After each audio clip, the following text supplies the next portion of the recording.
tanora zenizeda efatra voasambotra naratra ny iray tsy afaka manatrika ny fanadinana ambava azy ireo ny mpisovavy fikonandoam-pirenena tsara fanomboana ny forona tamin'ny malagasy ny filohampanjakana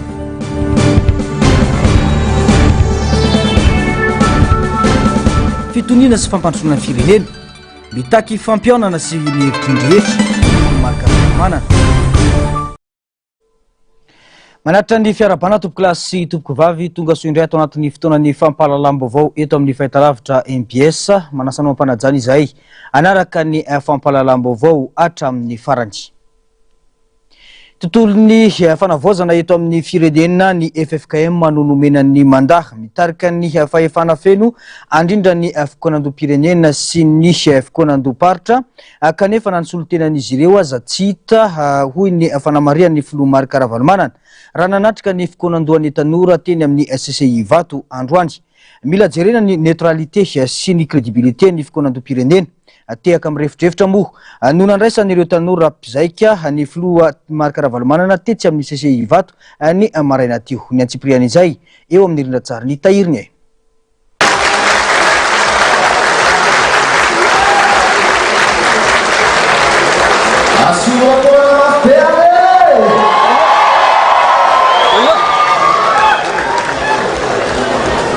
na velom-panantenana ireo tanora ny fahatongavany filoha teo aloha Marc Ravalomanana teto amin'ny CCI Vato nanatrika ny fanokafana ny fikonandona tokana ho azy ireo fahombiazana ho an'ny tanora ny hetsika saingy tokony ho ny FFKM no nitarika izany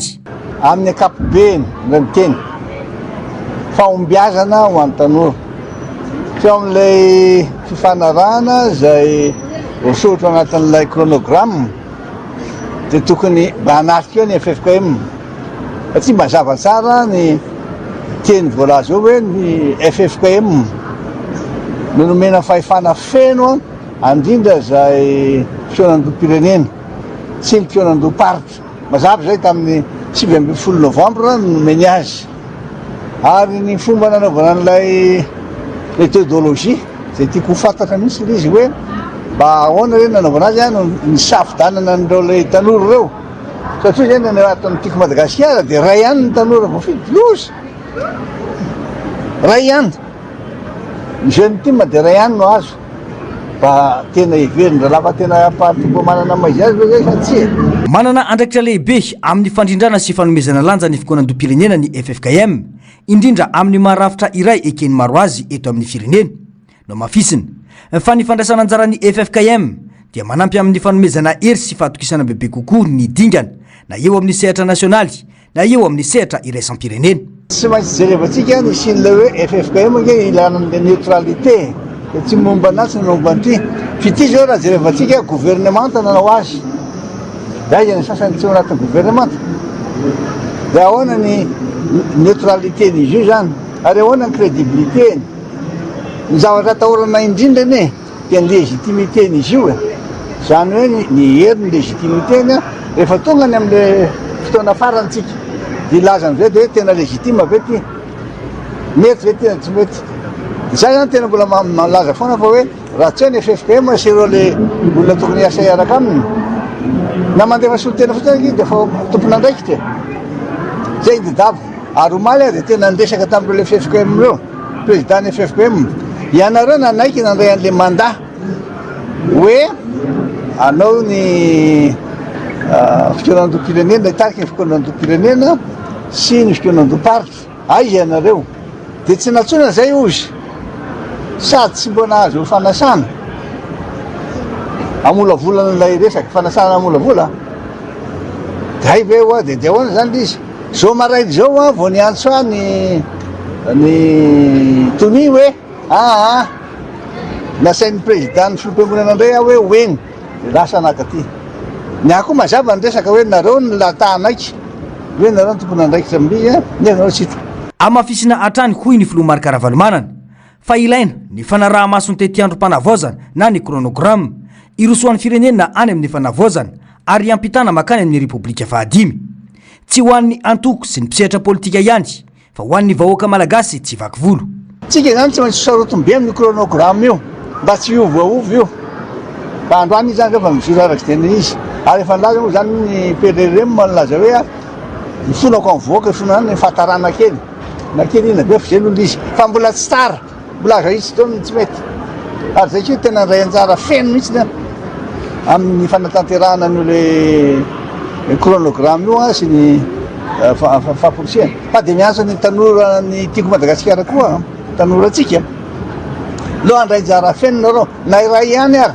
tokony angarahara iaraha mandinika ary ahitana ny hevitry ny rehetra indrindra ny tanora ny fikonan-doam-pirenena izay tokony eo ambany ny fitaren'ny FFKM ny fanatanterahana azy ho iantrany ny fanamafisana. Fa mahakasika indrindra izay resaka fikonan-doam-pirenena izay dia nifona tamin'ny vahoaka malagasy tamin'ny fahatarany ny fanombohana ny fikonan-doam-pirenena ny filohan'ny fanavaozana ny colonel Mikael Randrianirina Androany nandritra ny fanokafana ny fikonan-doam-pirenena ho an'ny tanora tetsy amin'ny CCI Ivato. Nambarany mazava fa ny fikonan-doam-pirenena no fototra itondrana ny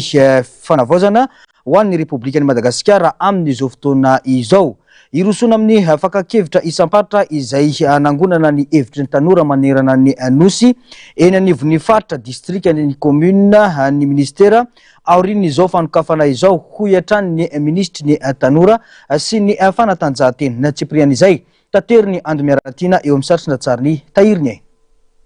Nampiakapeo ary nitondra ny marary azy ireo solitena ny tanora teo anaty ny mpitondra fanjakana Androany. Voaresaka avokoa ny sehatra rehetra mahakasika ny tanora izay lazaina foana fa ankehitriny sy ho avin'ny firenena kanefa mbola misedra olana maro lafy. Nisongadina tamin'izany ahitaka nataon'ireo tanora any amin'ny faritra ny amitoviana lenta ny tanora manerana nosy mba tsy jany eto Antananarivo ihany ny fampandrosoana fa isandraka manerana ny faritra rehetra iantohana ny fampandrosoana. Tsy mila sarisary fa mitaky fiovana hita maso, tsy mila teny mamy fa mitaky asa sy vokatra azo sapahitanana ho izy ireo ny tanora. Misy Madagasikara koa avy eto. Satria misy Madagasikara Antananarivo feno fahafaha. Misy avao koa Madagasikara any amin'ny farisy mbo mialy mafy vao mahita lala. Aminay ihany maro ny tanora sy mahazo fanabeazana mitovy. Sy mahita azy indray manatalenta ary voatery mandao ny taniny mba hitaliany ho aviny andrenivohitra atiky. Kindraiky zahay ho mahasapa ho halinareo zay kolahy. Satria no favy ny fanapahan-kevitsy amin'ity firenena manalasika tiky fa indrindra ny fampandresana andraikitsy ny tanora boaka amin'ny farisy ho avikinareo anilan'iny zahay. Aparitaho manera ny faritry ny fahafaha honany ny famofana arakasa ny tetikasa ny famasiam-bola mba mangalaky mba sy hifatoka andrenivohitra tahoaka avao hitombosoa. Omeo toera amin'ny fanapahan-kevitsy ny tanora boaka amin'ny farisy fa sy izany ho mpiteno vao ho mpisamba avao. Sy mila kisarisary zahay tanora fa mila fiovà hita maso.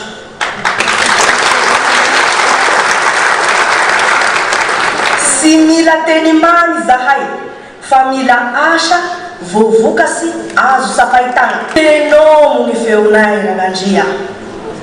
ary asehoy amin'ny alalan'ny asa izao fitapianay izao.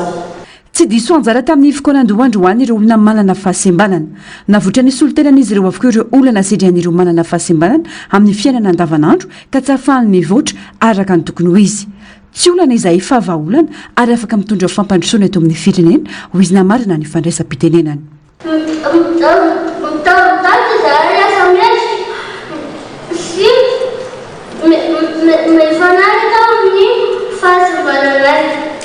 Eu se a gente faz a mãe, mamãe,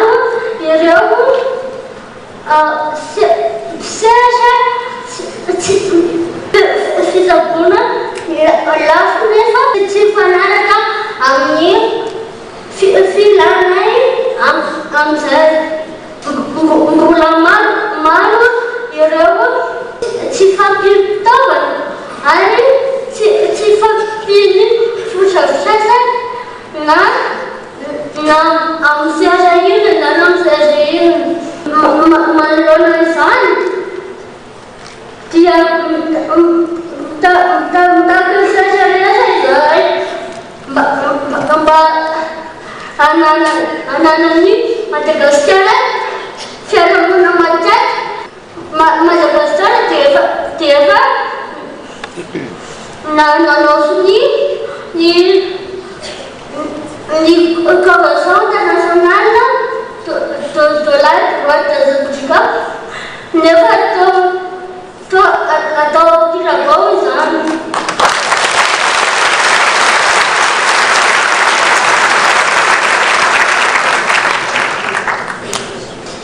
Tsy volana zay fa vavolana rehefa menasera ahafahana mitondra valy sy fampandrosoana Madagasikara. Nalamafy ny fahavononany iaro ny zon'ireo tanora ny filohan'ny fanavaozana ranambarany. Ny fikonan-doham-pirenena no fototry ny hitondrana ny fanavaozana ny Repoblika ny Madagasikara amin'izao fotoana izao, hoy izy ka mila mahay manararoatra izany ny tanora. Nalamafy ny tenany fa izay tapaky ny tanora mandritra ny fikonan-doham-pirenena ho an'ny tanora no entina ny fikonan-doham-pirenena. Miantso ny tanora ihany koa ny tenany tsy ho voafandrika anatin'ny endrika fanakorontanana samihafa. Ny fona tamin'ny vahoaka malagasy sy ireo tanora ny tonona ny filohan'ny fanavaozana ny kolonely Randrianirina Mikael Androany no ny fahatarany ny fanombohan'ny fikonan-doham-pirenena. Manam-pahendrena ianareo ka aoka mba izay hevitra maharesy lanitra anareo no arosonareo sy toananareo. Aza manaiky ho atao fitaovana hikatsahany sasany tombotsoa manokana ianareo na fitaovana hoentina manakorotana firenena. Ry zandry malala, aza manay ianareo fa tsy ho azo atany hevitra kory ireo taraina sy ireo hevitra arosonareo anatin'izao fikonan-doham-pirenena izao. Fa miandry ianareo ny firenena aza misalasala ary araraoty ny fikonan-doham-pirenena, araraoty ny fikonan-dohan'ny tanora fa fototra lehibe ary lalatokana mahomby ahafahana miara-manorina indray ity Madagasikara tsika ity. Tsy mora ny manao zavatra tsy 5 volana, 1 volana koa ny hanovana zavatra tanteraka fa ialanatsiny amin'ny teny vahiny processus lava no ahafahantsika manova azy ity ary tsy izay rery fa iarahantsika ao anatiny fikonan-doham-pirenena nao zao tsika manova ny zavatra rehetra zay tiantsika hovaina. Za dia mbola mahasamy joro fa mbola tsy miala amin'ny zavatra nijoronay hatramin'nyvoana. Mbola ao anatiny tsika zao niany zavatra tokana zay ifonako amin'ny vahoaka malagasy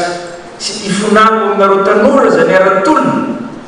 dia ny fahatarany fanomboany ty fikonan-doham-pirenena ty. Satria ty fikonan-doham-pirenena ty no fototra hitondrana ny fanavaozana ny Repoblikan'ny Madagasikara. Araraoty satria raha tsy mahay manararaotra amin'izao fanavaozana zao tsika hametraka rafitra matanjaka, rafitra mahatoky, rafitra tena izy vina ndray tsika vao afaka hametraka an'izany rafitra zany. Dia araraoty zao fikonan-doham-pirenena, fikonan-doha natao an'ny tanora zao natokana manokana izy ity mba ahafahanareo tanora mampiseho ny tena manara ianareo ary za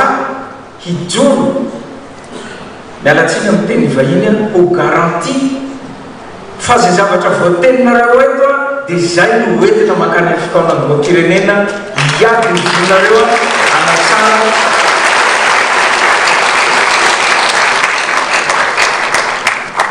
anatsara ity firenena malalatsika ity.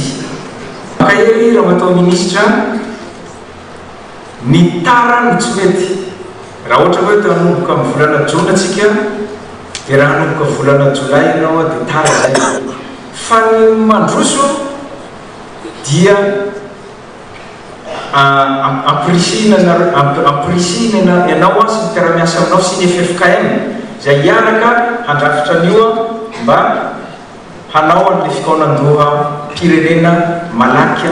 dia malaky. Nianga tamin'ny antsika fitakiana fanovana ary ady nataony rehetra no natafapetraka izao fitondrana fanavaozana izao ka ny roso amin'ny fametrahana fototry ny fanovana sy fanavaozana. Tsy vita anatin'ny fotoana fohy izany araka ny fanovana fa mitaky faharetana avy amin'ny rehetra hoy kosa ny ministry ny fanavaozana. Tsy ny zavatra tsy nety no voisana fa ny ezaka efa vita sy ny fanamby mbola miandry hoy izy. Fanavaozana no katsantsika miova vao afaka manova ny avao vao afaka manova ka androany isika raha misy zavatra tsy mahafapo atsika maro ny zavatra tsy maintsy mila fanavaozana tsy vitaray andro zany ny lo tsy maintsy esorona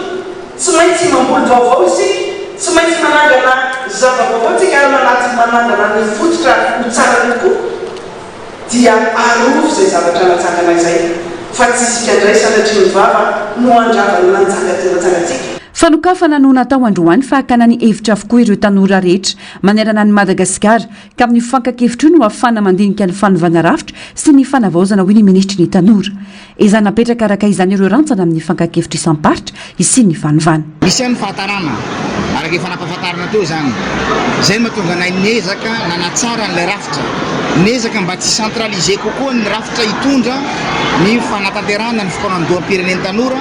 fa nomena andraikitra nomena fahalalahana tanteraka ireo rafitry ny tanora manerana ny faritra sy manerana ny commune hipetraka ao anatin'izay structure rafitra zay dia ery zareo no anatanteraka an'ilay izy ino io zahay fa raha io fipetraky ny firafitry ny fitaritana sy fikarakarana ny fifanandoam-pirenen'ny tanora io dia alakilaky kokoa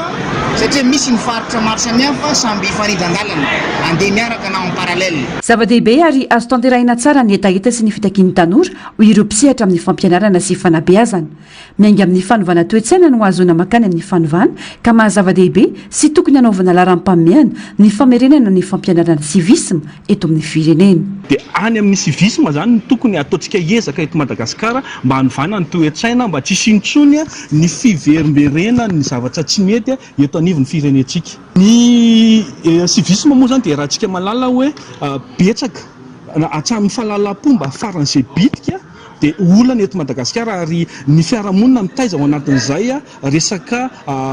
fanabeazana ny manomboka eny fotony manjam-pahalehibe satria raha hitantsika tsy misy tsony ny fifanajana tsy misy tsony ny fampianarana mahakasika reny ary raha mijerytsika fa ny resaka civisme dia tao anatin'ny fampianarana fa nesorony izy reny dia zay le tsara le fanazavana sy fangatana teo mila veriny reny satria fotsy ny fampandrosoana ireny no tanterahina androany tetsy amin'ny CCI vato ny lanonana fanokafana tamin'ny fomba ofisialy ny fikonandoham-pirenen'ny tanora ho an'ny fanavaozana etsika izay manamarika dingana vaovao eo amin'ny fandraisana anjaran'ny tanora amin'ny fanorenana no avin'ny firenena ny tanora izay ivon'ny fanavaozana sy antoko ny fampandrosoana ka mila omena lanja manokana satria tanora avokoa ny mandrafitra ny fitopolo isanjato ny mpona eto Madagasikara ka isan'ny hery-velona hitondra ny firenena ho an'ny moavy tsaratsara kokoa manodidina ny eninjato eo amin'ny salatona 410 hatramin'ny 5 taona ireo fikambanana sy tanora nandray anjara tamin'ny fanokafana ny fikonandoham-pirenena ho an'ny tanora androany ary natonga solotena avokoa ny avy amin'ny faritra nanokatra izany tamin'ny fomba ofisialy ny filohan'ny fanavaozana sy ireo mpanolotsaina avo niaraka tamin'ireo mpikamba ny gouvernemanta ankoatra ny olomboafidy sy olomboatendry filohan'androm-panjakana sy tanora maro sekretezana tety antoerana avokoa ireo filohana antoko politika toy ny antoko tiako i Madagasikara no tarian'ny filoha Ravalomanana Marika fa mbola tanana eny amin'ny brigady misahana ny eloka bevava ireo tanora efatra nandray anjara tamin'ny etsika nataon'ireo tanora ny farany herinandro teo hoy ny mpisolo vava azy ireo mbola ao anatin'ny fanadiadiana ny mpitandro filaminana raha ny fanazavana ihany mangataka ny anajana ny zon'ny mpiaro na ny droit de la défense ko ny mpisolo vava azy ireo ny antsiprian'izay tateriny nasikarazafy eo amin'ny sarindratsara ny Mathieu Prince fanohitohinana ny fiandrianam-pirenena sy fikambanana Tambazotranjiolahy no loha-piampangana ireo tanora efatra menada voatazona eny brigady misana ny eloka bevava BC Anosy mangataka ny anajana ny zony voaroa ny mpisolo vava indrindra amin'ny fisian'ny mpisolo vava mandritra ny fakanambavany satria rehefa tsy eo foana ireo mpisolo vava vao atao ny fakanambavany ireo voaroroy. Tête à la sûreté de l'État des associations de malfaiteurs zay zany no anadihadiana zareo ny zava-mitranga sady anaovanay antsoavy foana ny fanajana ny zoan'ny mpiaro zany hoe droit de la défense sy ny présomption d'innocence zay moa zany ny lalàna velona dia mangataka izay anaovanay antsoavy ny fanajana an'ilay izy satria raha ohatra ka androany maraina zahay nandeha nijery tao dia fanadihadiana efa nandeha no hitanay tao ka raha tsy nandalo tao zany zay nandeha nanamarina hoe mandeha marina le fanadihadiana dia tsy nanatrika n'ilay enquête indrindra izay avocat bénévole moa zany. Maratry nomena iray amin'ireo tanora eny MPC ho ihany ny mpisolo vava azy akamiroso amin'ny dingana izahany mpitsabo azy ireo ny mpisolo vava ampikambana ao anatin'ny fikambanana mpiarony zon'olombelona ONDH nomena izay nosamborona no izy niaradi tamin'ny miora niaraka tamin'ny dina vady ny alahady teo manamafy ny mpisolo vava ny mahazava-dehibe ny fanajana ny fitsipiky ny présomption d'innocence mandritra ny fanadihadiana. Ny nomena manokana zany no natrehanay teo ny fanadihadiana manaraka izany nametraka izay taratasy na fanamarinana fa mpiaro ny miora sy ny vadiny izay atao hoe dina dia rehefa tamin'ny fito sasany arivo zay no maly vao niala teo dia nandeha ihany ny enquête dia izay le tenenanay anaovanay antsoavy foana hoe alao ajaina ilay zony mpiaro ao anatin'ilay procédure mandeha satria izay ihany moa zany no azonay tenenina hatreto mbola tsy nahazo ny antiperian'ny dossier izahay ary zoanay niakan'izany ary hitaky an'izany eo anivon'ny polisy. Hatramin'ny 3 ora sasantolakandro teo dia mbola imiora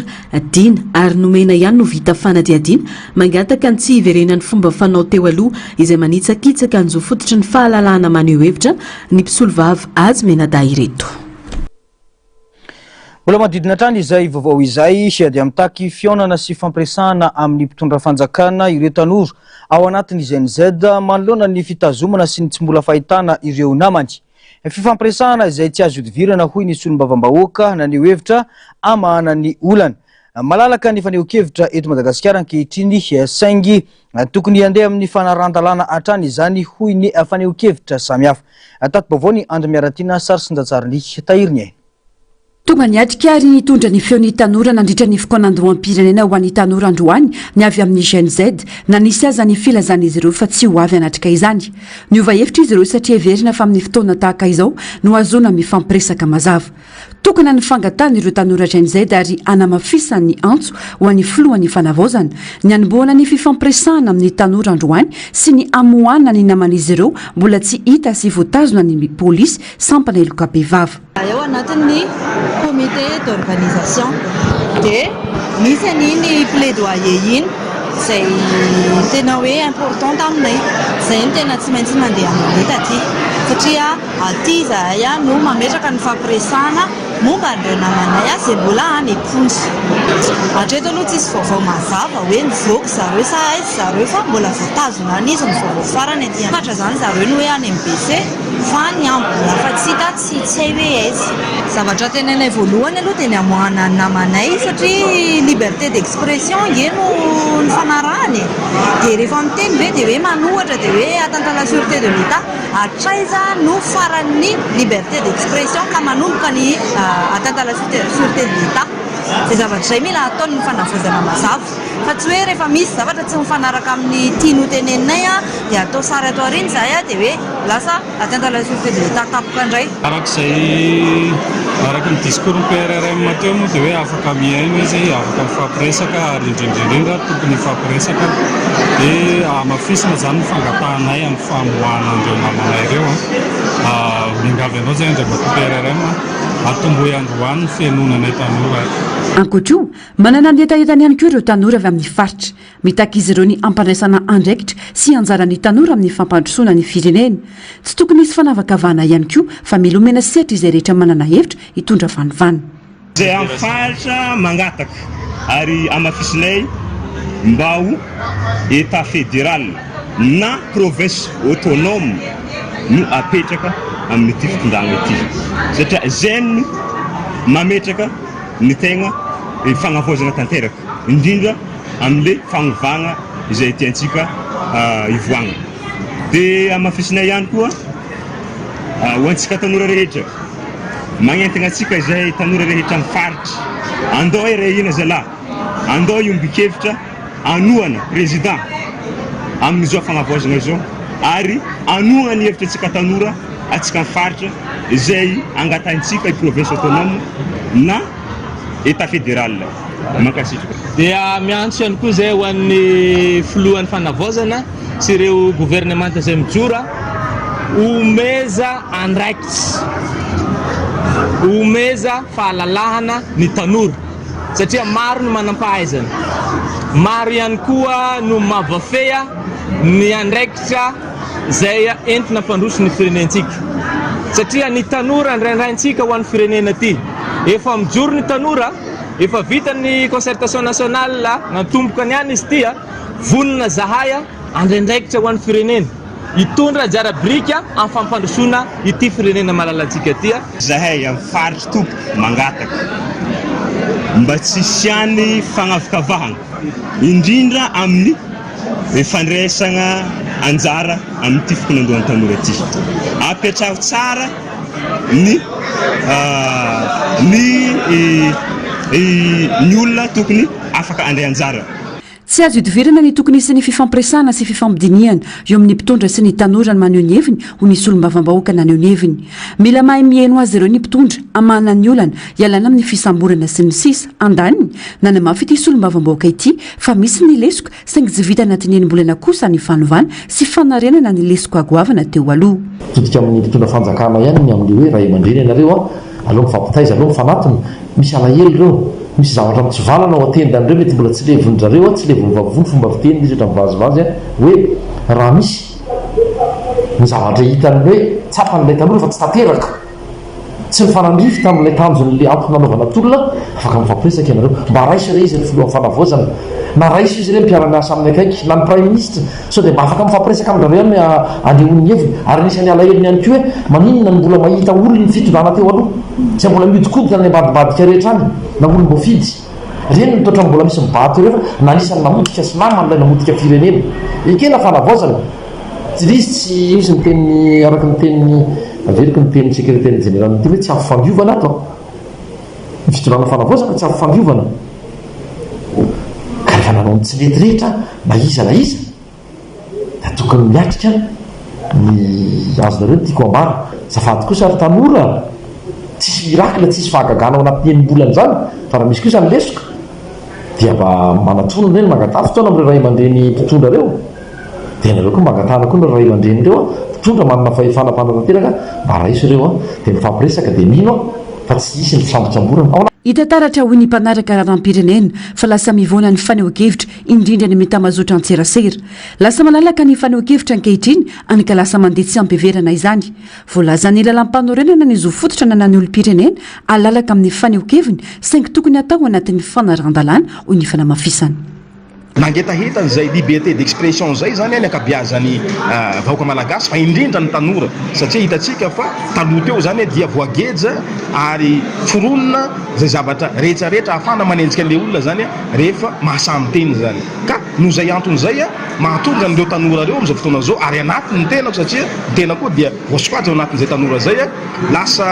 de ataontsika hoe soavaly tapaka fiangamany no azo filazana azy dia ndraindray zany lasa manohitohina ny fiandrianam-pirenena manohitohina ny filaminam-bahoaka zany ny fanehoana n'izay hevitra zay fa raha ohatra ka ao anaty ny fanaran-dalàna ny fahafahany tsirairay maneho hevitra zany za ny marimanao koa tsy tokony hisy olana eto firenena ary ao anatin'ny fanavozana antsika zao dia iriko zany ny mba hijerenany zay fahalalany tsirairay miteny zay hoe hatsaiza mba hahafahana de ataontsika hoe migarantira na koa hoe manome antoka zay ny apaisement eo ihany koa ny stabilité eto firenena. Tsy saza ny tanora ny fihetsika atao azy ireo raha ny zava-misy tokony andeha amin'ny ara-dalàna sy ny rariny ny fisamborana na ny fanadiadiana atao raha ilainy zany ary tokony tsy hotazona ela vantany vao vita ny fanadiadiana ao ny faneho-kevitra na izany na tsy izany tsy fotoana tokony sy ny korontana intsony zao fa fitediavana ny vahaolana sy ny fanavozana sy fanovana marina kion-dalàna ny fikoanandroam-pirenena ary ao anatin'izany no tokony androsona ny hevitra toy ny fanovandrafitra izay takiny tanora amin'izao. Nefany misy ny fanahina zay ho an'ny mpitondra eo atoerana zany amin'izao fotoan'izao amina déstabilisation dia misy fanadiadiana atao andrelaka izy ireny zany satroko dia hoe mba atao amin'ny ara-dalàna na ny fiantsonan'ilay ankizy sasiana an'izany hoe fisamborana zany tsy mety amintsika zany tsony fa atsona zareo na mena convocation izy atao fanadiadiana tsy tazomina ela be any ny ankizy avoe le akizy rehefa vita amin'ny fanadihadiana every kosa angamba antsika milaza miara-mahita fa misy tingana lehibe amin'izay fanahian-kevitra zay na dia indraindray ary mety marary amin'ny maro ny sasany ny tenin'ny PRRM zay izao no teniko amin'izy io hoe teny ray aman-dreny ny zazatiana tsitsitsina ratsakazo rotsakazo ary ny ankizy koa miteny amin'izay fony izy ary misy énergie ao aminy dia raisitsika atao ohatry ny vokasanala izay mamy raisina izay mangidy aloha zay ngamba noasybola zay fa dia aleo ilamintsika efa misy ny hoe fikaonan-drom-pirenena ao atao izay ny important amintsika mandengana any amin'ny fifidianana manangana lapanirena vaovao ary dia misy fifidianana nisy fiplorena andehany amin'ny tena fanaovandrafitra satria tsy vita ao anaty tetezamity zany any vaovao samihafa misy efatra ireo tanora no voatazana eny amin'ny polisy misana ny eloka bevava ary mbola misy tsy hitapopokatra amin'izao mikasany mbola naoetsika ny sabotsy ho avy zao ny GNZ mitaky ny fampiarana ireo fitakiana tsy tanteraka teny Akianja. Fa miantso ireo tanora mpitolona rehetra irahina sy andinika lalina ny toedrara misy ankehitriny eto amin'ny firenena ny fikambanana GNZ Madagasikara ofisialy rana no fanambarana antsoratra androany tsy tokony anaiko fitaovana animbana ny tolona ho fanovana ny tanora hoy ny GNZ ofisialy izay mitsipaka tanteraka ireo filazana miparitaka milaza fa nahazo vola avy amin'ny mpanao politika izy ireo mba anakorontana ny firenena. Nambarany GNZ Madagasikara ofisialy fa fanasoketana sy fanalambaraka izany ary tsy mitombona velively.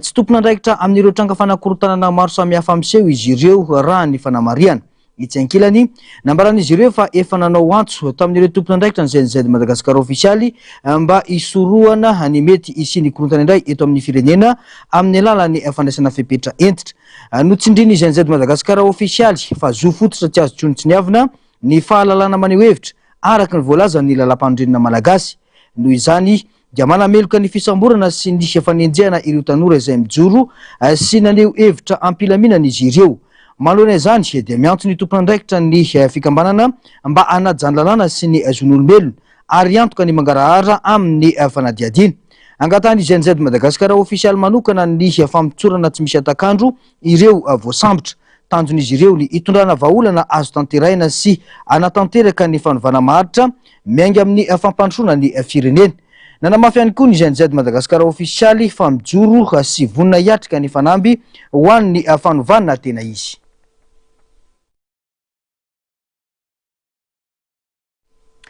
Fa mitaky fampiresahana sy fampianona ny firosoana amin'ny tena fampandrosoana hoy ny Flora Valomanana rana ny heviny manoloana ny etsika izay sy ny faneho-kevitra ataon'ireo tanora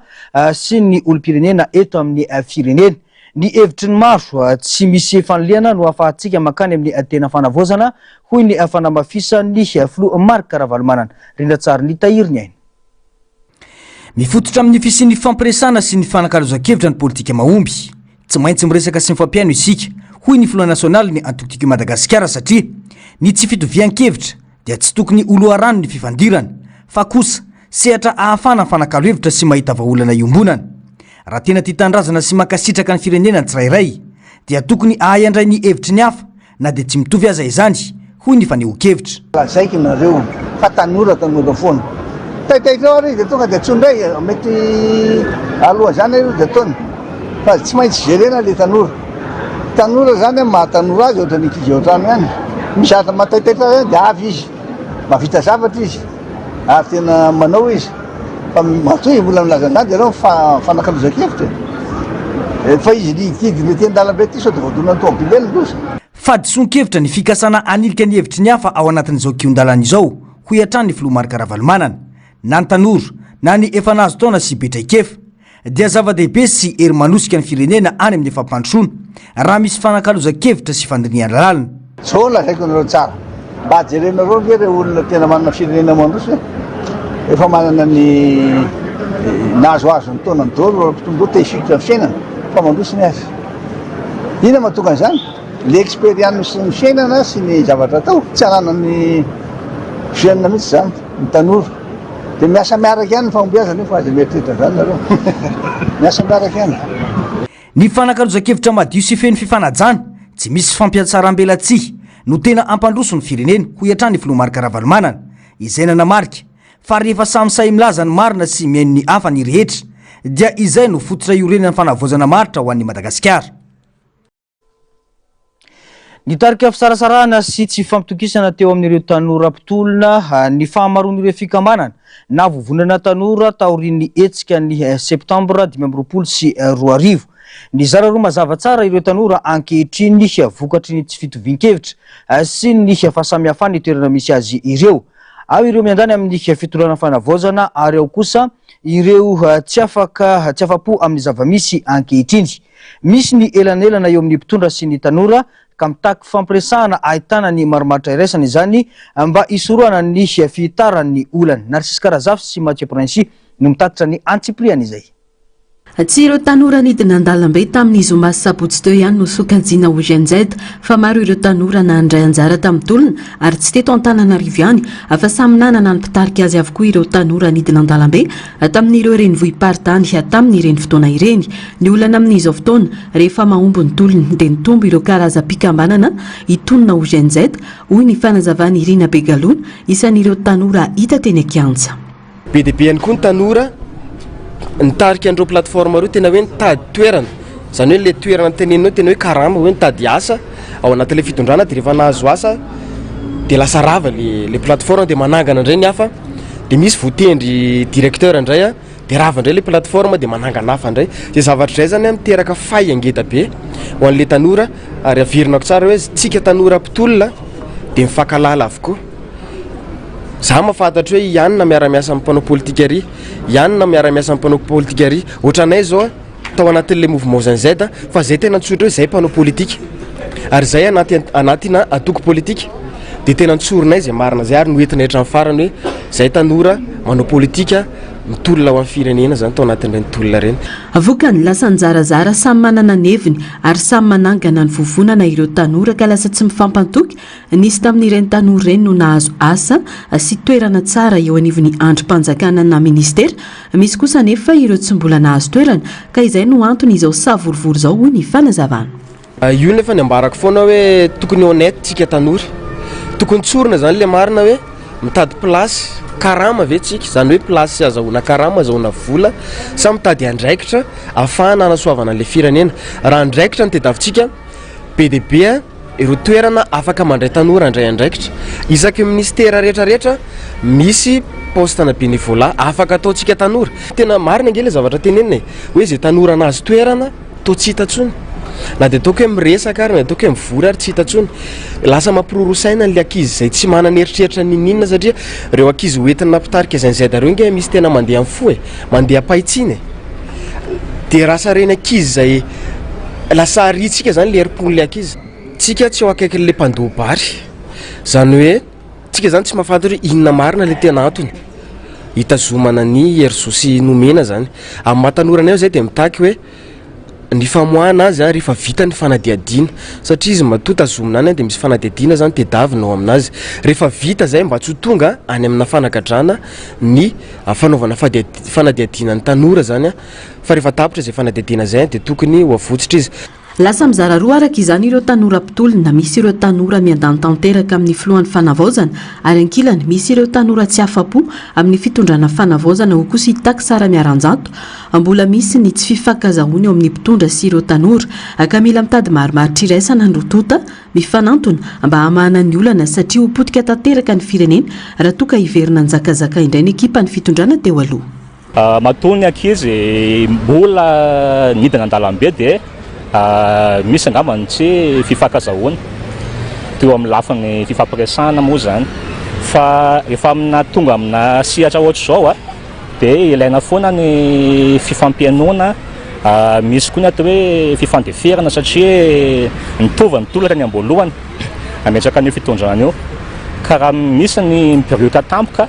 ny atahorana mantsy dia niverenan'ny mpitondra teo aloha zay efa mikononkonina amin'izany moa dia eo zany no tokony hiara-entana foana ny tanora sy ny fanjakana ao anatina fifampianoana sy fifampiresahana. Vahaolana tsotra no aroso amin'ny fitondrana dia nanaovana ny fokonan-doha manomboka any amin'ny commune ka ireo vondron'olona ifotony no mitady vahaolana manoloana izay olana misy ao anivon'ny commune misy azy. Izany dia hisorohana fisaratsarana sy fifakisana eo amin'ny samy tanora ho ihany ny fanamafisana. tsy anavana le fikeonandoha zany fa gendarme, commandant de brigade any ambanivohitra na chef de poste, ny autorité morale, ny chef d'église any amin'ny isaky ny commune, vahoaka dia miantso ny tanora le mandala fianarana ty amin'ny isaky ny renivohitra hiverina ny commune nisy azy na terahany na ny amin'ny commune misy ny tanindrazana, tsy mila invitation zany fa ny carte d'identité hoe taiza anao niteraka, za tany Ambatosoratra, za tany Ambilobe, za tany Betsika. Any amin'ny commune Betsika izy no manao ny fikonan-doha. Niteraka tany Parafaravola, any Parafaravola izy manao ny fikonan-doha satria tsy fantatry ny tanora ty Antananarivo ny problème ny ohatra ny commune Nororo ohatra, tsy fantatry ny olona eto Antananarivo zany. Miamaro tokoa amin'izao fotoana ny vovonana tanora mijoro ary samy milaza ho sary-piaro amin'ny tolona natao avokoa andrasana izay ho fekevitra ny fikonan-dohan'ny tanora indrindra ny famahana ny olona ny fisaratsara ambazana eo amin'ireo tanora.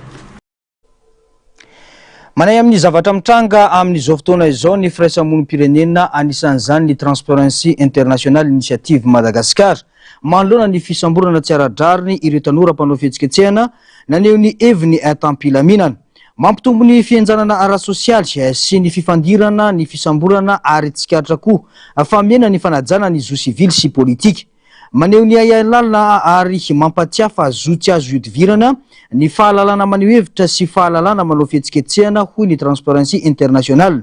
Ireo zo ireo no ahafahany olom-pirenena miteny ankalalana ary fototry ny demokrasia izany hoe ny fahalalana, ny rariny ary ny firaisam-pirenena. Voamarika ihany koa fa mihamaro ny fampiasana ny fiampangana na fanotohinana ny fiandrianam-pirenena izay lasa fitaovana famoretana. Tsy tokony averina ireo fomba ratsy efa nisy teo aloha ireo satria manimba ny ezaka fanovana hoy ihany ny Transparency International.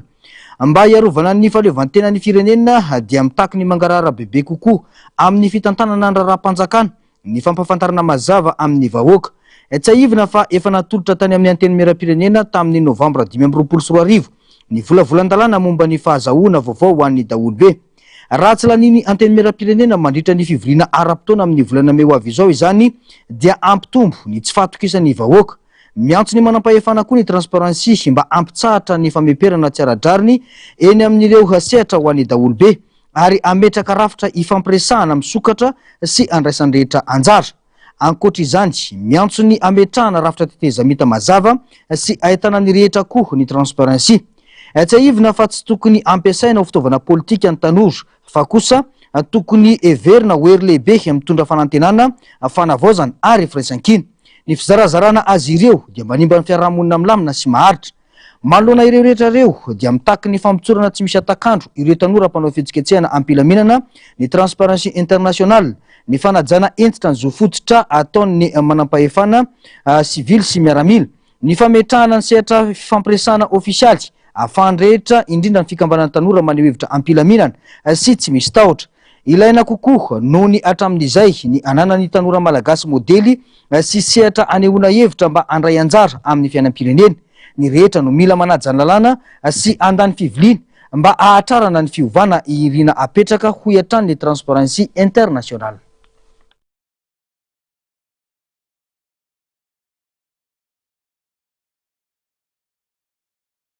Izay manala solombavambahoaka tsy amin'ny antony sy tsy mazava kanefa mampiditra solombavambahoaka manana dossier maloto hoy ny Front National ny antoko-teza. Mampametra-panontaniana ny fahafahan'ireo olona efa voapanga kanefa miverina ao amin'ny fahefana mpanao lalàna hoy kosa tiavina raha tsy mandresy. Manimba endrika ny andrim-panjakana izao zava-misy izao hoy hatrany ny faneho-kevitra. Tato-baovao ny Narcisse Karazafy, Sarsindatsariny, Mathieu Prince. Mampametra-panontaniana ny fiverenan'ireo mpanao politika nalaza ratsy teo amin'ny fitantanana ny firenena amin'ny andraikitra ambony toy ny solombavambahoaka hoy ny Front National ny antoko-teza Rakotombo Jean-Louis. Raha tena nikatsaka fanavaozana marina ny fitondrana dia ilaina ny fanadiovana ny tokotany politika indrindra ireo izay heverina ho tsy maty manota na tsy mbola niatrika ny vokatry ireo eloka izay nataony. Dingana fototra amin'ny fampiavana amin'ny pirenena ny fanadiovana toy izany satria mbola maro ireo mpanao politika amin'ny riari kanefa mandray anjara amin'ny fanimbanan'ny firenena misoky miadana mahazo seza tsikelikely amin'izao fotoan'izao. Jenanao adalàna dia tokony mizoga ny adalàna izy aloha migadra izy aloha fiarahamonina rehefa aveo tsy maintsy mandray azy azy satria gasy izy fa tsy maintsy migiadra izy aloha mampalelo ny hoe tamin'ireny fotoanandro reny nisy any amin'ny 304 nampidirina teto vidina bois de rose naka izy reny zao to tsisy fitsarana ary mpitondra teto tamin'ireny nataona izy reny zavatra reny de afepenina fotsiny any anisan'izany reo olona zay namotika ny firenena mbola be debe fa tsy tao amin'ny andron'ny ara joelona irery nanisany namotika firenena fa misy be debe izy samy hafa any zany tokony masony eto amin'ny firenena ty ary tsy vitana ministera ray zany io ministeran'ny fitsarana fotsiny fa ny assemblée constituante no manolotra hoe reto zavatra tsy mety eto amin'ny firenena reto namotika firenena tokony ho tsarain'ireny olon'ireny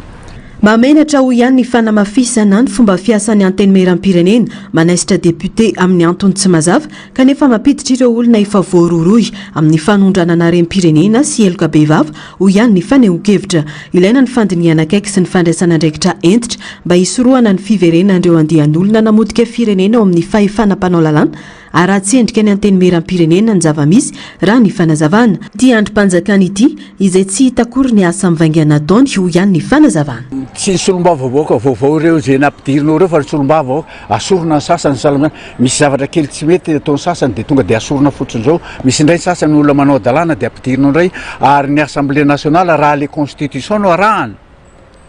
de zavatra reto no asany voalohany indrindra aloha manao tatitra amin'ny vahoaka mba misy manao vereo zao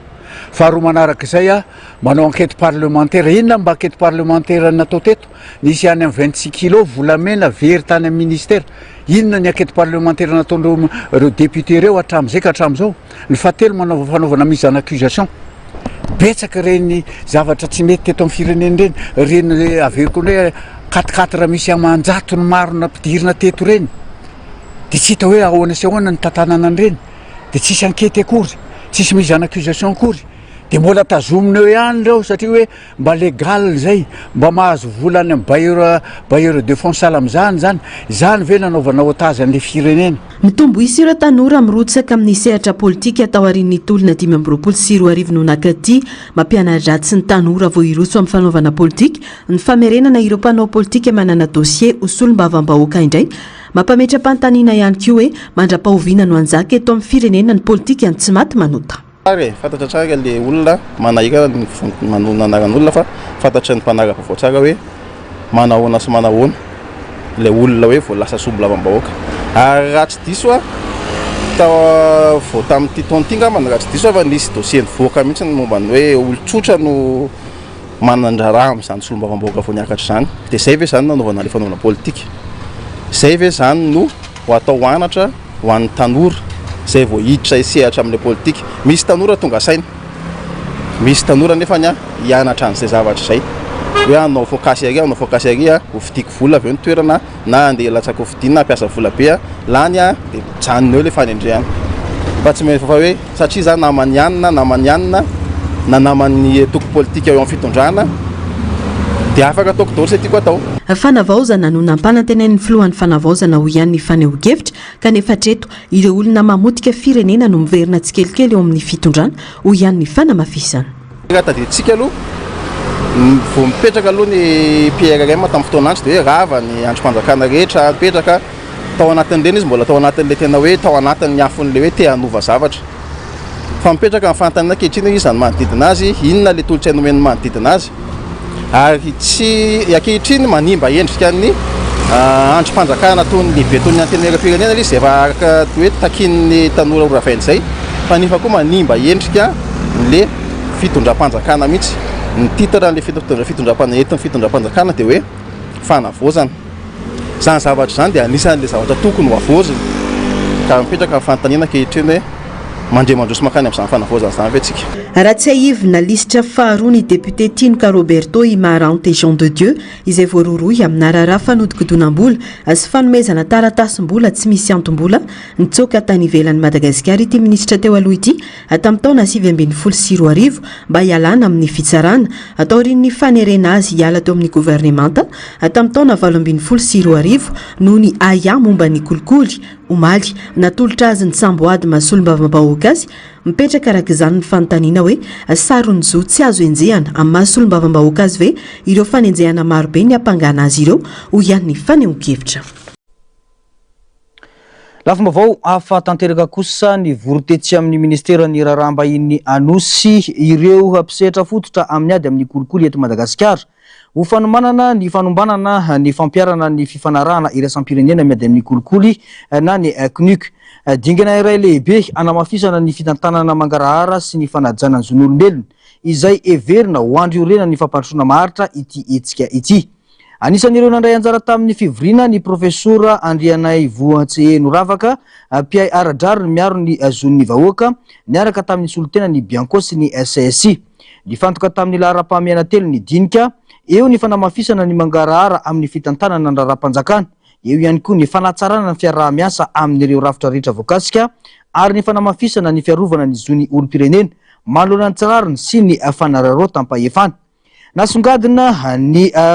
mpiainy aradrariny fa ilaina ny fiarahamentana amin'ny sehatra rehetra mba ahombiaza ny ady amin'ny kolikoly. Tsy vitan'ny fanenjehana ireo tranga kolikoly ihany ny ezaka fa tokony ifantoka amin'ny fisorohana izany sy amin'ny famerenana ireo arena very vokatry ny kolikoly. Arak'izany, ao anatin'izao fanomanana ny fanomboana izao ny fotoana tokony ampitombona ny ezaka iombonana mba ahafahan'ny Madagasikara mampiseho ny fandrosoana mazava eo amin'ny fanatanterana ny ady amin'ny kolikoly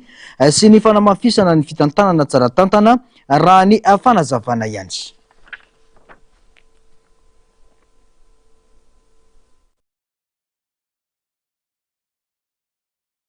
Fatra voatendry asa eto Madagasikara no tonga nanolotra tamin'ny fomba ofisialy ny taratasy fanendrena azy ireo teny amin'ny lapam-panjakana Iavoloha ny 12 Aprily lasa teo.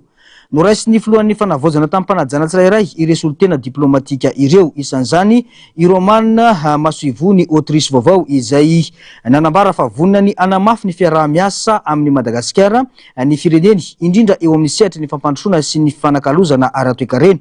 Nanamafy ny fanoana ny fireneny amin'ny fiaraha-miasa efa misy amin'ny Madagasikara i Ramatoa Sinwinding solotena ny Danemark izay naneho fahavononana anitatra izany amin'ny sehatra maro samihafa. Etsakilany i Thomas Ilusini Masoivony Republikan'ny Tchèque nanasongadina ny faniriny anamafy ny fifandraisana ara-tantara misy eo amin'ny firenena rotonta ary koa itrandraka fahafahana vaovao amin'ny fiaraha-miasa. Nampitany afatry ny fanjakana kosa i Carlos Antonio de Costa solotena ny Portugal ka nanamafy ny fahavononana anitatra ny fanakalozana sy ny fampiasam-bola eo amin'ny Madagasikara sy i Portugal. Amin'ny ankapobeny manamarika dingana vaovao eo amin'ny fifandraisana iraisam-pirenena ho an'i Madagasikara. Izao fanoloran'ireo Masoivony taratasy fanendrena azy ireo izao iasa eto amintsika. Mitondra fanantenana amin'ny fanamafisana ny fiaraha-miasa sy ny fampandrosoana iombonana amin'ireo firenena mpiara-miombonantoka hoy kosa ny filohan'ny fanavaozana.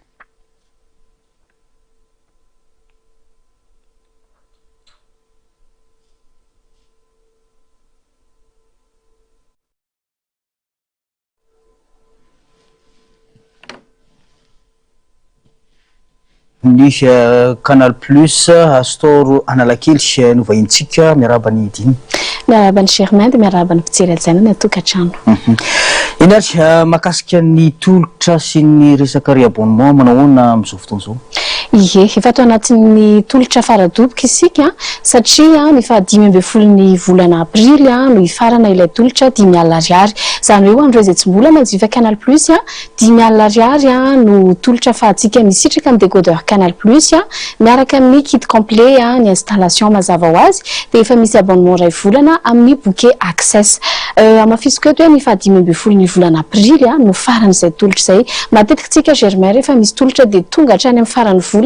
fa satria efa nanomboka hatrany amin'ny fiandohan'ny volana Martsa tany ity tolotra ity dia ho faranantsika amin'izay faha 15 volana Aprily izay 5 alina ariary. Ho anay eo amin'ny Canal Plus Store Analakely manokana dia manana tolotra miavaka izahay. Ho an'ireo rehetra izay tonga manjifa Canal Plus amin'ny sarany 5 alina ariary io ny tapakandro maraina ny faha 15 volana Aprily dia mahazo t-shirt daholo izay 5 tonga voaloha azafady. Izay 5 tonga voaloha dia omena t-shirt raha manjifa amin'izay zay sara ny 10 000 ariary zay. Ny tapakandro ariva kosa dia tsy diso anjara fa mahazo trousse de maquillage na ihany koa pochette Canal Plus tsara tarehy be ho an'ireo zay 10 tonga voaloha manjifan'izay souscription Canal Plus amin'ny sarany 10 000 ariary zay. Ao anatin'ny resaka hoe promotion ianareo amin'izao fotoan'izao raha tsy diso mantsy ao anatin'izay rehetrarehetra zay inona ny tsara ho fantatra bebe kokoa manoloana ilay resaka tolotra zany indrindra fa le resaka abonnement sy ny ray abonnement. Ho anareo zay tsy mbola manjifa moa zany mety hoe mbola tsy manana fahafantarana bebe kokoa mikasika izay raha vao hiditra aloha ianao dia zay 10 000 ariary zay no vola omaninao rehefa tafiditra ao anatin'ny fianakaviam-ben'ny Canal Plus kosa ianao dia manana safidy isam-bolana manomboka amin'ny 7,3 ariary no ray abonnement zany hoe ny formule d'abonnement mora indrindra ao amin'ny Canal Plus efa hitanao chaîne maromaro mihoatra ny 20 miaraka amin'ny télé locale eo izay 7,3 ariary zay misy ihany koa ny tarif évasion 9 ariary dia misy ihany koa ny access plus 7 ariary ary ho anareo zay te hanjifa ny bouquet ambony indrindra 3 sy 1 ariary monja dia azahoanareo ny bouquet tout canal raha liana mitolotra zany ianao ka tonga eny amin'ny boutique Canal Plus Store Analakely mila aloha ny anaranao feno izahay dia mila ihany koa laharan-tarobia azahoanay mifandray aminao azahoan'ny technicienne miantso anao mandritra ny fotoana ny installation dia adresse mazava ho azy hoentinao mody ny matériel dia manantona anao any ny technicien matianina ny Canal Plus manao ny installation arak'ilay voalaza teo moa dia zay 10 tonga voaloha zany mahazo an'izay t-shirt izay ny maraina 10 tonga voaloha hariva mahazo ny pochette na trousse de maquillage. Manomboka firy le amin'ny maraina fa sao dia niantsika maraina be dia tsara ho fantatra aloha zay ny Canal Plus Store Analakely dia ny alatsinainy ka hatramin'ny zoma misokatra amin'ny 7 ora maraina hatramin'ny 9 ora hariva heure continue aza matahotra nareo hoe pause izay dia tsy afaka mandray fa raisinay foana ny sabotsy kosa izay dia misokatra amin'ny 7 ora maraina ka hatramin'ny 9 ora hariva toy izay ihany fa ny alahady izay moa zany dia mikatona fa raha linareo na amin'ny fanaovana ray abonnement na amin'ny fanaovana souscription dia afaka miantso mila ara-tarobiako manokana angamba nomeko eto raha lina mitolotra ianareo dia aza misalasala miantso ny 034 49 427 68 averiko kely ny 034 49 427 68. Misy le resaka application zay mandeha amin'izao fotoan'izao tsara pahafantarina ho ampijerentsika angamba. Tena tsara be mihitsy misy isika mety hoe tsy dia manam-potoana loatra hijerena télé any an-trano fa mety any ampiasana ny ampanaovana vacances dia manana ny antsoina hoe application My Canal izahay ato amin'ny Canal Plus io application io dia ahafahantsika manaraka ny fandarana fijery mahazatra amin'ny alalan'ny téléphone na ordinateur na tablette zany hoe rehefa manjifa Canal Plus ianao dia avy hatrany dia afaka mitélécharger an'izay application My Canal izay ao amin'ny Play Store rehefa tafiditra ao ianao dia mila manokatra compte amin'ny alalan'ny numéro téléphone zay nomenao anay taminao nanjifa Canal Plus sy ny laharan'ny carte d'abonnement anao izay omenay anao manokana ary ihany koa ny mot de passe mety aminao manomboka eo ianao dia afaka mijery ireo fandarana fijerinao hatramin'ny télé locale hatramin'ny MBS hitantsika ao dia ny tombotsoantsika manokana My Canal dia zay nazafaiko teny am-piandohana izay hoe naiza toerana misy anao dia afaka manaraka ny fandarana fijery ary afaka ihany koa manao téléchargement sy replay amafisiko kely anty volana aprily ity hatramin'ny farany volana aprily izay rehetra manjifa ny manao ray abonnement zany ka mampiasa ny application My Canal io ao anatin'ny My Canal ianao dia mahita ny tolotra tout canal zany hoe raha access zany no ray abonnement hitanao eo amin'ny formule hitanao eo amin'ny télé anao fa ao anatin'ny application My Canal kosa dia mahita tout canal ianao miampy ny option DSTV zay mandefa ny match ny Champions League amin'izao vanim-potoana izao. Zay indrindra voasaika hidirako hoe manahoana ny resaka fandaharam-potoana zany ato ho an'ny Canal Plus. Ny zavatra mafanafana kely aloha dia ny quart de finale ny Champions League ho antsika mpanaraka baolina kitra moa zany ao anatin'ny lalao efa-dalan'ny Champions League isika raha omeko tsetsatsetsatsiaritra kely hoe ny amin'ny talata izao dia manana match ny Atléticos Barcelone isika hitantsika ao anatin'ilay option DSTV izay ao amin'ny chaîne Football Plus misy ihany koa ny lalao iarahan'ny Liverpool sy PSG reo lalao anankiroa ireo zany no hoarahantsika amin'ny talata ho avy izao fa 14 volana aprily dia ny 15 volana aprily kosa dia misy ny Bayern sy Real de Madrid ary Arsenal sy Sporting ataovy ny ray abonnement na otrina formule d'abonnement anao aloha zany raha ao anatin'ny option zafady application My Canal ianao dia afaka mahita an'ireo match ireo raha toa kosa ka hoe tsy ao anatiny tsy mampiasa ny application My Canal ianao fa lina dia aza misalasala manantona ny boutique anay Canal Plus Store Analakely afaka manjifa ny option DSTV ianareo izay mandefa ny intégralité an'ireo match ireo hatrany amin'ny finale dia hitantsika ao avokoa. Tiako antanina bebe kokoa ny mahakasika an'ilay resaka application My Canal io ve télécharger tsotra sa manahoana ny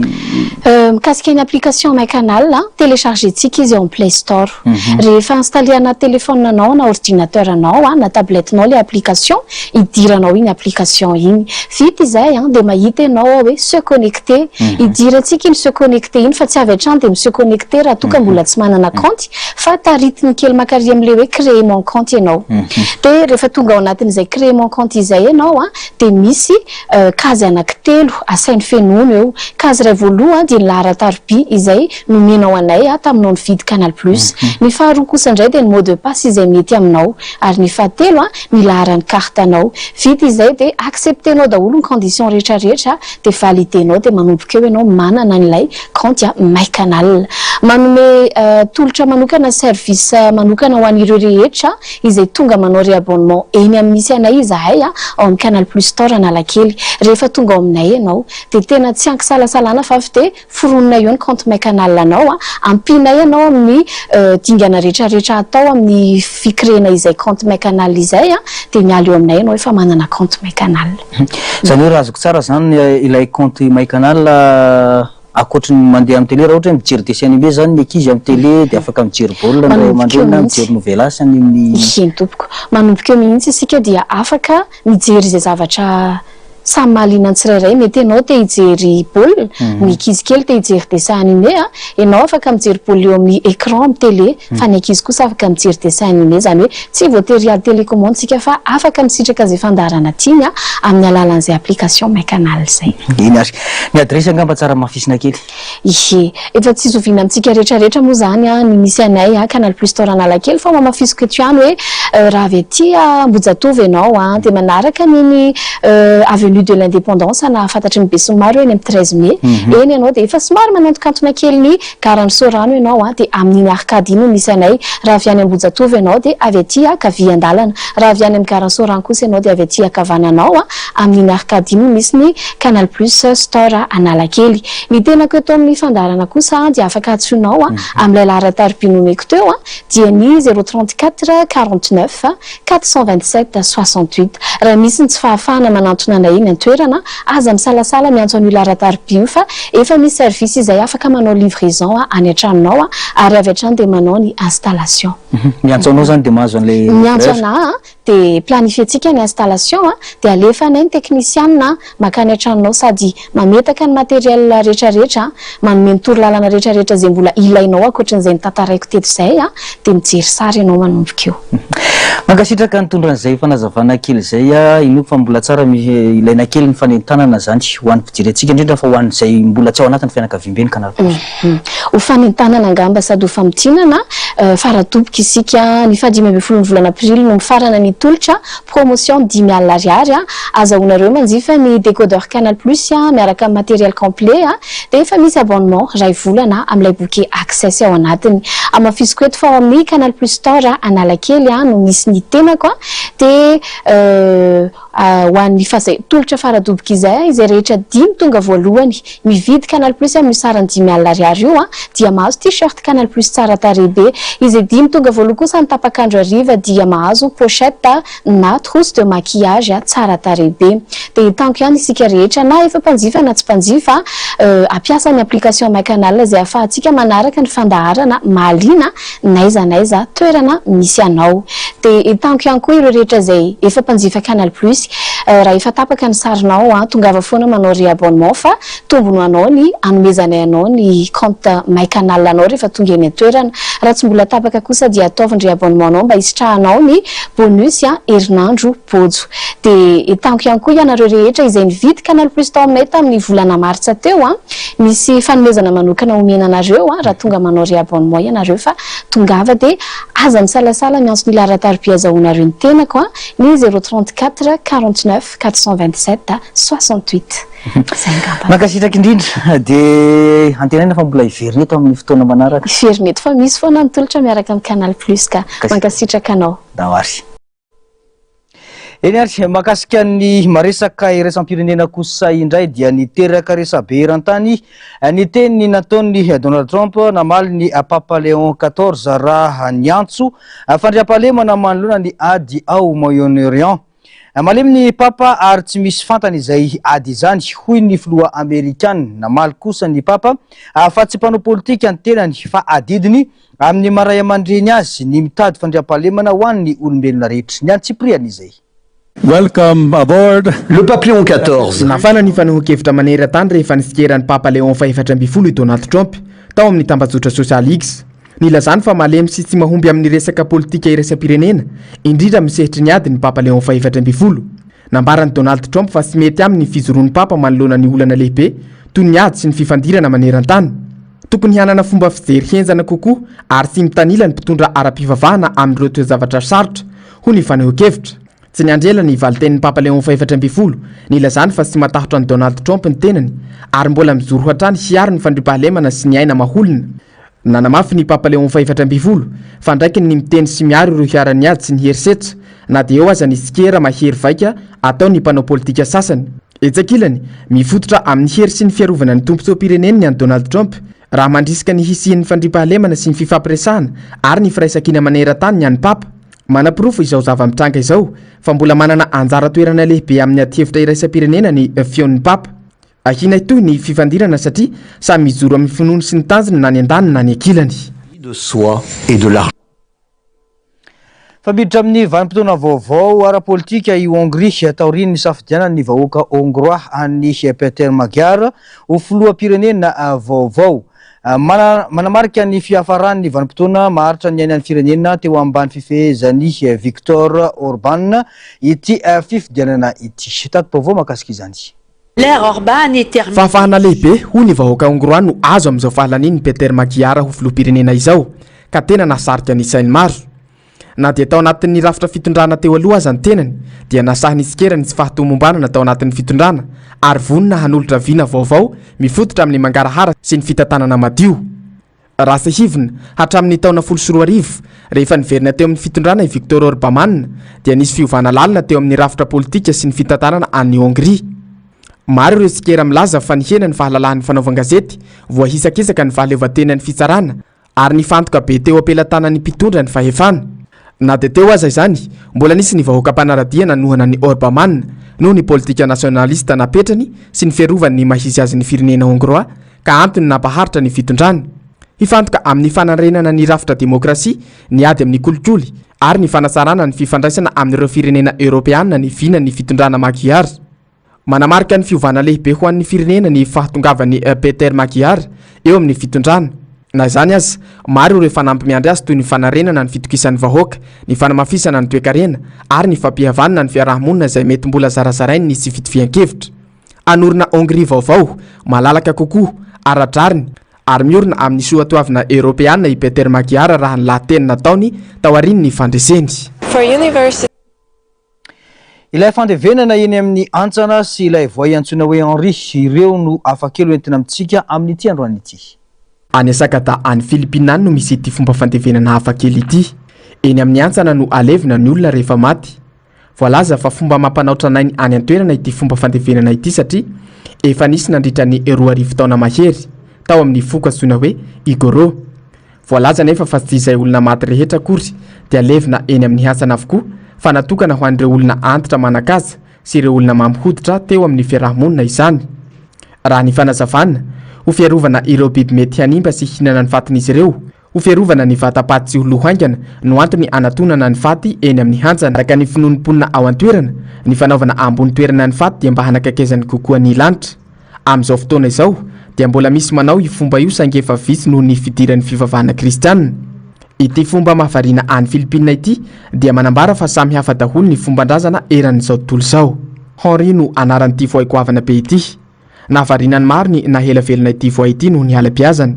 520 taona i Henri amin'izao fotoana izao satria tombanana ho fohy tany amin'ny volana Desambra 700 tany ho any tao amin'ny renirano Okavango tany Botswana. Tao aorian'ny fahadimy amby valopolo taona ny ainany dia nifindra tany Afrika Atsimo i Henri ny taona 5,700 ary efa 70 taona mahery izy zao no niaina tany. Ankoatry ny fahaterany Henri dia tena mampitolagaga ny maro ny hangezany satria mirefy 10 metatra ny halavany ary 700 kilao ny lanjany. Voalaza moa fa vehivavy miisa 9 no miara-monina aminy any Afrika Atsimo izay efa nazahony taranaka iray alina isa nandritran'izay 70 taona ny ainany tany izay. Ny tantarany Henri dia manam-porofo fa mifampiankina tanteraka ny zava-mananaina sy ny fanajana ny tontolo iainana. Tapitra ny fampalalamba voatsika tompoko lasy sy tompoko vavy mankasitraka anao nanaraka izany hatramin'ny farany mametraka ny soavatsara veloma tompoko.